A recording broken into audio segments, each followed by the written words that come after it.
arterias del encéfalo y vamos, bueno, la primera parte tenemos que entender que hay dos principales, pues en realidad cuatro principales, que van a ser dos arterias carótidas internas que se encuentran en la parte de acá y dos arterias vertebrales que van a estar en la parte de acá. Estas se van a anastomosar y van a formar la arteria basilar. Y bueno, en total todo esto va a formar el polígono de Willis, que ya lo vamos a explicar más adelante. O sea, las cuatro se van a hacer. Ajá. Ya. Espérate un ratito que todo el mundo.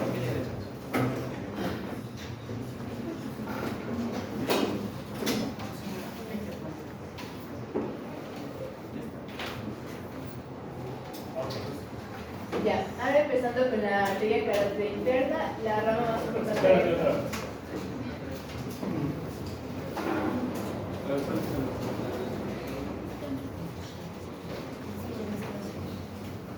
Ya. Ya, de la arteria carótida interna, que la podemos encontrar en estas porciones, nos va a dar la rama de la arteria oftálmica y esta se va a encargar de la irrigación de la órbita y de la región frontal, que está en esta mano. Ya, que está en esta parte. La arteria comunicante posterior la vamos a encontrar en este lado de acá. Y las arterias cerebrales posteriores, que se van a comunicar con la arteria oftálmica y son las que van a formar las arterias comunicantes posteriores. A ver, otra vez. A ver. La oftálmica. De la carótida interna. De la carótida interna. Ajá, de la carótida interna nace la arteria oftálmica y esto irriga la órbita y la región frontal. Ya, de ahí, igual de la carótida interna, la arteria oftálmica, que se encuentra en esta parte de acá, y esta se va a comunicar con las arterias cerebrales posteriores, y entre esta conexión se va a denominar arterias comunicantes posteriores. Ya.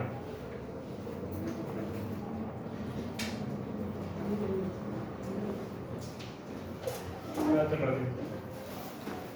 No me bien desde ahí.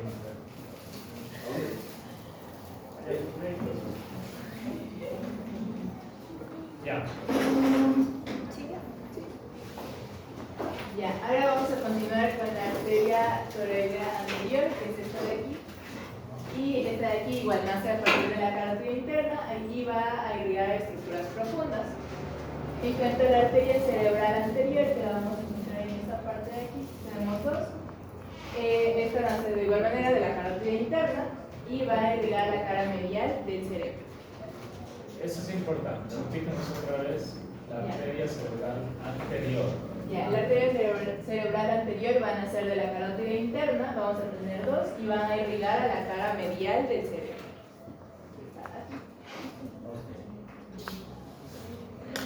Tenemos también a la arteria cerebral media, que igualmente van a ser de la arteria carótida interna, está en la parte de aquí, y van a irrigar a la superficie lateral del cerebro.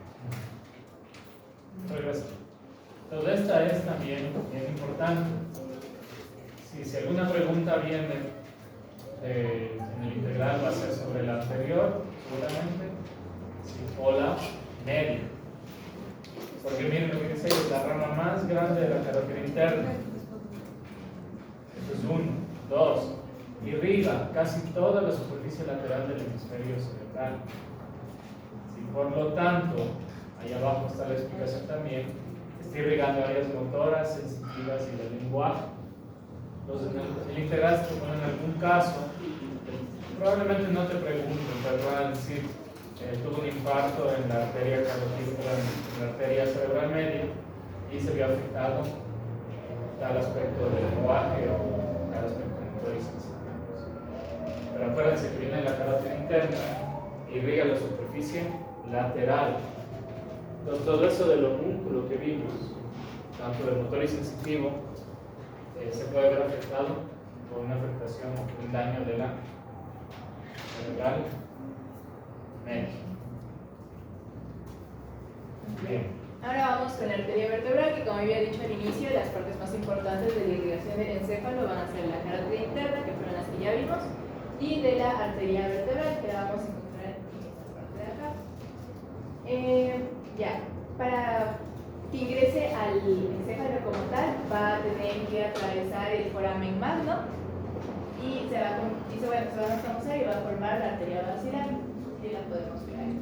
Además vamos a tener ramas meningias y la arteria espinal posterior.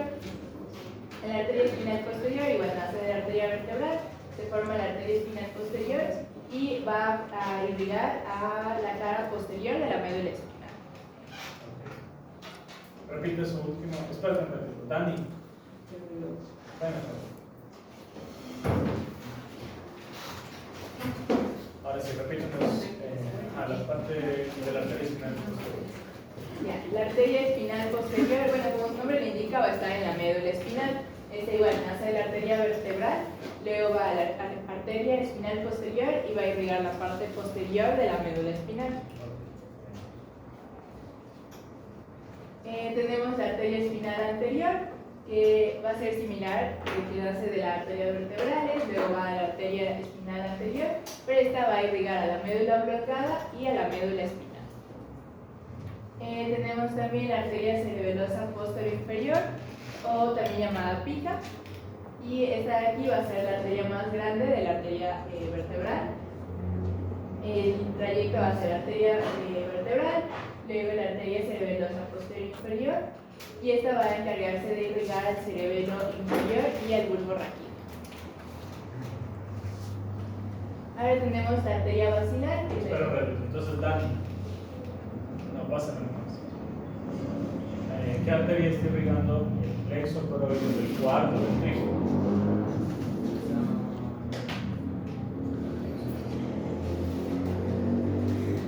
Entonces, párale bola la Michelle y ciérrala ahí. No está lo mismo. ¿Ya? Siempre que alguien habla, tienes que escuchar. No es por ti, es por el resto también. Que todos hemos estado hablando en algún momento mientras alguien está exponiendo, incluyéndome a mí. Entonces, siempre que alguien esté ahí, por respeto, tienes que escuchar. ¿Sí? Entonces, repítenos de la pica. Porque otra de las que les pueden preguntar sería esta. Cuando antes preguntaban, siempre que hablas del polígono de Willis o que reconozcas las arterias del polígono de Willis. Pero si no hacían eso, normalmente te preguntaban de la pica y de la cerebral y de la anterior. Entonces, repítenos de la pica. Entonces tenemos que de la arteria vertebral va a nacer la arteria cerebelosa posterior inferior, que es esta rama de acá. Y como podemos ver, es una rama grande, que es la rama más grande de la arteria vertebral, y va a estar irrigando todo el cerebelo inferior y el bulbo raquídeo.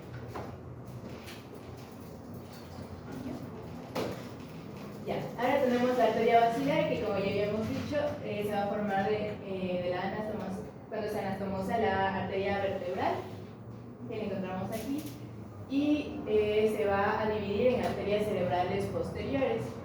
¿Cierto? Ya, tenemos algunas áreas irrigadas, que van a ser las arterias continuas, van a irrigar al puente, la arteria laberíntica, al oído interno, las arterias cerebelosas, anterior inferior y la superior van a irrigar al cerebelo, y la arteria cerebral posterior al lóbulo occipital y a la corteza visual. Ahora yo les voy a hablar sobre el polígono de Wills, que nos permite redistribuir la sangre entre los sistemas carotídeos y vértebro-basilar. Está formada por arterias comunicantes cerebrales y anteriores, como podemos ver aquí. Tenemos, se forma desde un polígono, normalmente. Tenemos la arteria comunicante anterior, que va a comunicar las arterias cerebrales anteriores. Y también tenemos las arterias cerebrales medias, que estas van a comunicar con las arterias comunicantes posteriores. Y su función principal es la protección ante isquemias, ya que si hay alguna afección en alguna de estas arterias, puede tomar otro camino, como podemos ver aquí. Ya, las venas del encéfalo. Pero regrésale otra vez. ¿Qué más conforma el polígono? Entonces, las comunicantes, ¿no es cierto? Ajá, las comunicantes. ¿Y en la parte posterior? Las comunicantes posteriores y las cerebrales. Y las cerebrales. Ajá. Y ahí pueden ver lo que ya nos explicó Michelle, las arterias vertebrales están ahí abiertas como en un triángulo. Sí, la espinal anterior, que no es tan relevante, pero sí la basilar. La basilar, exacto, que están ahí y ahí tienes las continuas. Prácticamente vienen de los carotídeos, de lo que flujo fichar que se fusionaba y en la arteria basilar, y de ahí ya va hacia el polígono de Willis. Las venas del encéfalo pues carecen de válvulas y capa muscular. Drenan en los senos venosos durales. ¿Por qué es polígono? Porque tienen forma de polígono, o sea, de un polígono. ¿Qué es un polígono? Con varios lados, una forma con varios lados. Sí, es como un polígono. Parece que tiene un poco los ángulos están más o menos rectos a niveles y niveles de la cerebral media, y luego la comunicante anterior también se cierra con el triángulo. Pero es cualquier forma, ¿no? O sea, un polígono No puede tener cualquier forma. El número de lados. Bien. Bueno, las venas van a carecer de válvulas, como en otras partes del cuerpo sí tenemos las válvulas, en el cerebro no. Estas van a drenar en los senos venosos durales, que finalmente van a desembocar en la vena yugular interna. Como podemos ver aquí, las venas cerebrales externas, tenemos las venas cerebrales superiores que van a drenar en el seno sagital superior, que está aquí. Estas, las venas cerebrales superiores, van a drenar en este seno. Las venas cerebrales medias van a drenar en el seno cavernoso. No se ve aquí, pero está como en la hipófisis. Claro, pero se acuerdan que había, eso es lo importante que cuando vamos a dibujar, vamos a ver, entender todo esto. Dice, si no tienes válvulas, ¿cómo puedes sacar la sangre con fuerza? Dice. Porque mira lo que dice ahí al inicio, carecen de válvulas.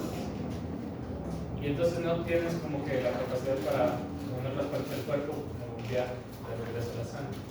¿Cómo se te ocurre que hace el cerebro? ¿No es por ese sistema de que iba por abajo y por arriba? ¿Cuál es ese sistema? ¿Qué dices, Camila? Tiene presión negativa el teléfono. Y también, ¿quién le ayuda? ¿Se acuerdan que no vimos una imagen, pero hay una imagen característica en resonancia magnética funcional? Tú ves cómo es la presión del sistema ventricular. Tiene como pulsos. ¿Sí? Entonces esos pulsos.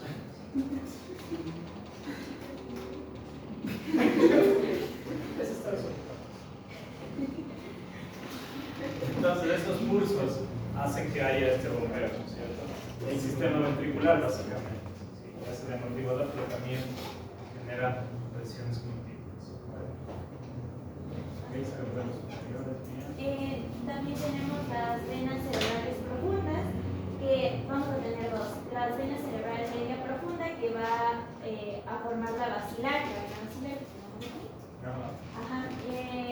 Y las venas cerebrales internas, que se van a formar por la unión de las venas talamo-estriadas y coroides. Estas se van a drenar en la vena cerebral magna, que tenemos acá. Correcto. Igual, la basal va a ir a la magna. Y drenan a la vena cerebral magna, que va a desembocar en el seno recto, que es este de aquí. Como podemos ver, todo se conecta acá. Y también se va a conectar en el lugar también de los senos transversos. Ya, ahora diferentes estructuras van a drenar en diferentes venas. El mesencéfalo va a drenar en las venas dorsales y cerebrales magnas. El puente va a desembocar en las venas cerebelosas y senos vecinos. La médula oblongada va en las venas espinales y el cerebro en los senos venosos y vena cerebral magna. Hay que recordar que siempre va a desembocar en la vena yugular interna. Todos terminando. Ahora, las arterias de la médula espinal, pues tenemos tanto para posterior como para anterior. En el lado posterior tenemos la espinal posterior de la derecha, la de la izquierda, y también tenemos la espinal anterior. Aquí también tenemos la espinal posterior izquierda. Y estas van a desembocar en la arteria radicular anterior de origen de la arteria medular segmentaria y finalmente en una rama espinal. Ya. En cambio las venas, aquí tenemos igual, venas espinales posteriores y anteriores, que van a desembocar en la vena radicular anterior y finalmente en la vena radicular.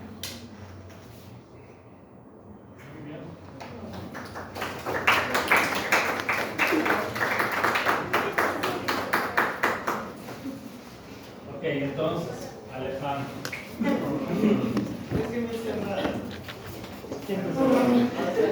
Una entrevista, Ok, entonces, Mateo.